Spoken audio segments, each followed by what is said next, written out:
আদালতের নির্দেশে নিয়োগ দুর্নীতি মামলায় এবার গ্রেপ্তার এসএসসির কর্তার স্ত্রী। এই মুহূর্তের সবচেয়ে বড় খবর, প্রভাব খাটিয়ে চাকরি পাওয়ার অভিযোগ ওঠে এসএসসি কর্তার স্ত্রীর বিরুদ্ধে।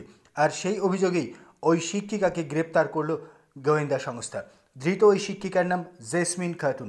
ধৃত জেসমিন খাতুন স্কুল সার্ভিস কমিশনের পশ্চিমাঞ্চল জোনের প্রাক্তন চেয়ারম্যান শেখ সিরাজউদ্দিনের স্ত্রী বলে জানা গিয়েছে।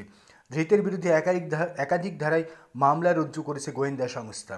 কলকাতা হাইকোর্টের বিচারপতি বিশ্বজিৎ বসুর ঠেলায় পড়ে গ্রেপ্তার করতে হলো গোয়েন্দা সংস্থাকে।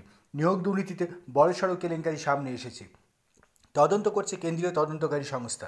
অন্যদিকে খবরে প্রকাশিত হয়েছে যে নিয়োগ দুর্নীতিতে পশ্চিমাঞ্চল জোনের স্কুল সার্ভিস কর্তা তার স্ত্রীকে প্রভাব খাটিয়ে চাকরি পাইয়ে দিয়েছিলেন। সেই মামলাতেই এবার গ্রেপ্তার করা হলো জেসমিন খাতুনকে। শেখ সিরাজউদ্দিন স্কুল সার্ভিস কমিশনের পশ্চিমাঞ্চল জোনের চেয়ারম্যান থাকাকালীন প্রভাব খাটিয়ে স্ত্রী জেসমিন খাতুনের নিয়োগ পাইয়ে দিয়েছিলেন।